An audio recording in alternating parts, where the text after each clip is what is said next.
Welcome back to Our Community. Susie Thomas visiting with Dawn Campanelli, President of Junior Achievement. Dawn, why is this important? They're life skills. The complexity of finances for adults, trying to navigate the world of work in a 21st century, it's difficult for adults. If we don't effectuate a cultural shift in attitude of how kids prepare and understand their role, their proactiveness, their perseverance to be successful in this process, unfortunately we'll continue to perpetuate a problem of unemployment and lack of making connections for students to skill build towards jobs that are available. That's just such a really good point. Thinking of families, normally this would be something that a child picks up in the family. They see mom and dad going off to work. They ask questions. People come home. Mom and dad talk about their jobs around the dinner table with the family. At some point, children are taught how to manage their finances on a small scale and becoming better at it on a larger scale. But if that's not happening, they need to learn this somewhere else, don't they? They do. And when we serve high school kids, so when we're surveying high school kids that are going to literally be, 2 years away from being consumers and employees, and ask them, are they talking with an adult about financial literacy skills? Only about 1/3 are reporting that they are. Wow. And we have to understand that this is not a socioeconomic factor. All kids will work and have money. And that's what our expectation for them is, that they graduate and they enter young adulthood. So we need to be able to model that for them, not once, but as many times as we can. And that's where Junior Achievement is trying to be the support system for our education partners. We're the conduit. Our boards are made up of business people articulating what they're not getting from entry-level applicants. And so we can translate that then to help educators as they afford us this valuable classroom time to really make connections so that kids can be successful, to skill build and start to do it better. Well, it's just great. As you mentioned, the term unemployment, obviously if something has derailed and mom and dad are not having a job to talk about, then we need to break that cycle, don't we? And also, on the other end of the spectrum, if mom and dad are so busy at their jobs that it's not being communicated at home and these skills are not being transferred to the next generation, again, we need to build up these skills with the students.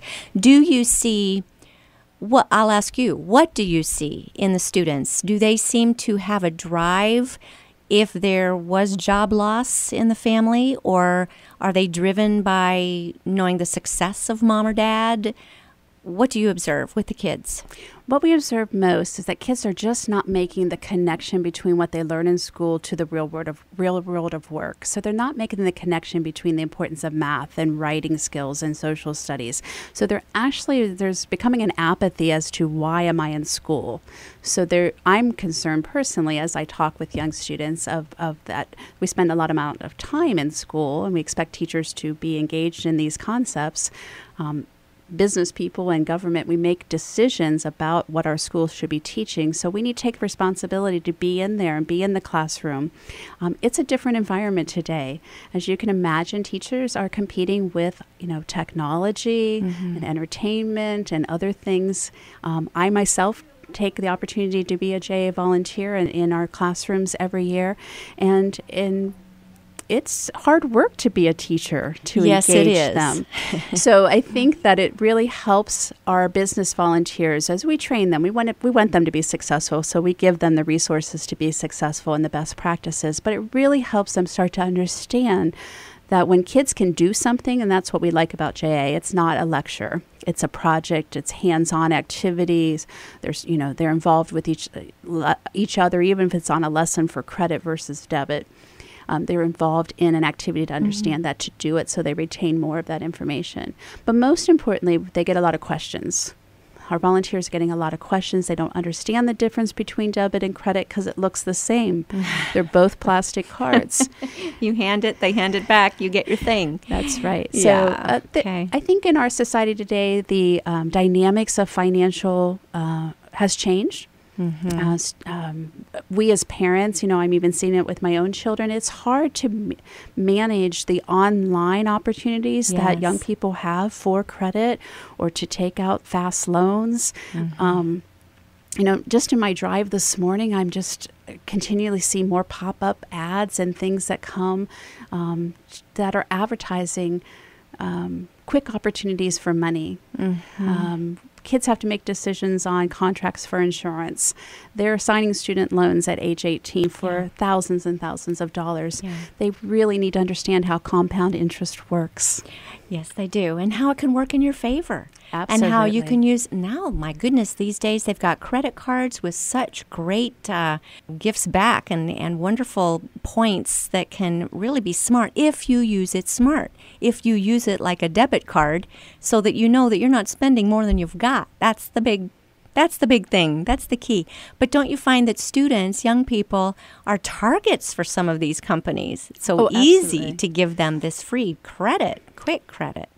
Well, what we want them to be is smart consumers. So if we can engage in the time and space, so there's so much peer pressure at 8th through 12th grade. So many people trying to talk in that space. We need good voices, people of value that really want to help people understand, students understand those skills. Just like I was referencing the parallel to athletics, when we can create the practice fields by which we can have those conversations and engage students in understanding foundation blocks. We're not expecting 8th graders to master a budget, but they need to start to understand that you make choices. Right. And choices mean that you sometimes don't get everything that you want. Right away. Right. And the joy of waiting. Important. Yeah, the joy of delayed gratification. To be able to save for something and then be able to buy it can be so much more fun than having it now. By the time you've paid it off, it's broken or old or thrown out. Big difference there. I want to circle back to something that you said, that students today have a hard time figuring out that what they're learning in school applies to their lives or to their work lives. So what do you do to come in and make that happen and connect that dot?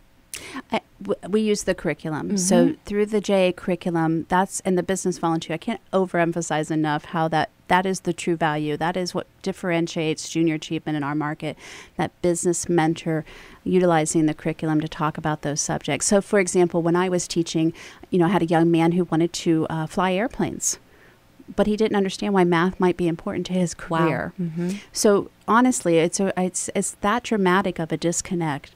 And once they start to see that all of those things work together, then we're hoping that their attitudes, change towards the way they approach school and learning. And we really hope that they can make better connections to actually utilize high school as a tool to navigate their career faster, rather than just showing up to fulfill time 9 through 12. Right, and the light turns on. Well, I know in Canton City Schools, Adrian Allison has been here, and he talks about playing to your strengths, so that if a student shows a great deal of aptitude in one area, that's the kind of courses that they take. This certainly seems to go along with that, to be able to show this means something, you're doing something, and it will pay off later on with in your work life.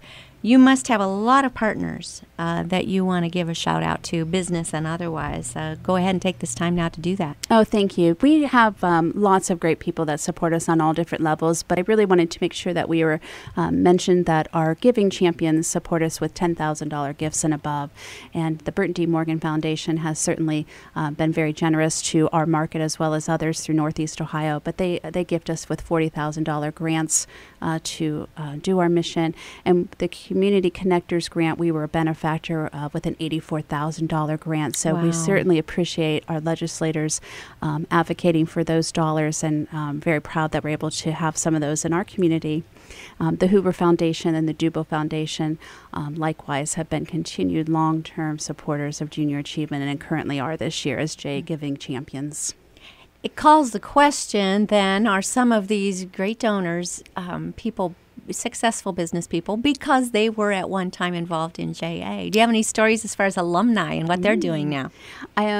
Some of my favorite happen to be with our board members. So I'm not sure about all of Neat. my giving champions, but I do know that our current board chair, Katie Tolan of CPA Growth Guides, she was a JA student, was actually a marketer She had won an award for being the strongest marketer during her J experience. And we've also have Eric Johnson, who is a J alumni and very articulate about how his business mentor truly in high school changed the trajectory of his life, helping him connect his strength in numbers to have a strong financial career at Stiefel Nicholas. So cool. Well, we want to support you in every way. I know, hoping that you get calls about volunteers. Also, you've got a fundraiser, and we need to be able to know ways to donate to Junior Achievement. Well, we appreciate that. We have our spring is our busiest time for fundraisers, so we're currently involved in what we have as JA Bowl-a-thon. So it's a very fun way. We have over 500 plus volunteers. We have room for more. Great company, a team builder, and as you raise funds for Junior Achievement students, we also have a JA Golf Classic. Nice. And we will have a student event, our Next Gen Entrepreneurs Challenge, by which business persons can sponsor teams at that event. Oh, well, this is great. All right, give us the dates on some of these. When's the bowl-a-thon coming up? Our bowl-a-thon is, we have bowling dates open on March 5th and March 12th. Okay. And we have our Golf Classic is the Monday before Memorial Day weekend. Okay, so I apologize. You'll have to do a little bit of digging on that, but in May. That's easy to figure out. And that is at Shady Hollow this year. Nice. And then our Next Gen Entrepreneurs Challenge will be April 29th. Okay. And what's involved to be able to bowl? You have it. What a perfect thing for a company to do, an office to do together, pull together. How good of bowlers must you be? And do you get? Tell us what we do. Do we get sponsors, or how do we do this? You do not have to bowl. Oh, very well. We do have a prize if you do, but you don't. That's not a bumper bowling. We do not do bumper, just because it slows the whole process down. Okay. We're working with 500 adults there, but we do encourage people to use the opportunity to speak about Junior Achievement and get fundraisers, and we reward persons that get a minimum of $70 in donations towards our mission, and those prizes and gifts keep going up. And then we have a really fun 1K club, and those are for persons, individuals, not teams, but individuals who raise $1,000 or more through the bowl-a-thon. Very nice. Okay, and golfing in May, what does that event look like? Because that sounds like a lot of fun at Shady Hollow. That's truly a shotgun start. Yeah. Teams vying for prize dollars and traditional golf format, but our JA Classic has been around for quite a long time, and we have lots of great company support for that. Is it a scramble, or are you playing a whole game? We are scrambling. Oh. Yep, scrambling. See, and no threat. There you go. No threat at all. And lunch. Yes. Where do we go for all the information? Our homepage has all the details. So anywhere there on the homepage, jaonline.org, you can click to invest or go to our special events, and all the details will be there for you. Dawn Campanelli, she's president of Junior Achievement. Get these dates on the calendar, March 5th and 12th. Get your bowling team together and plan on golfing in May. Lots of fun. And do consider being a volunteer, helping these young people to really be able to connect their education with their world of work. And what a great generation we will raise all together, right? Absolutely. Thank you so much for joining us. Thank you. Thank you for joining us on Our Community.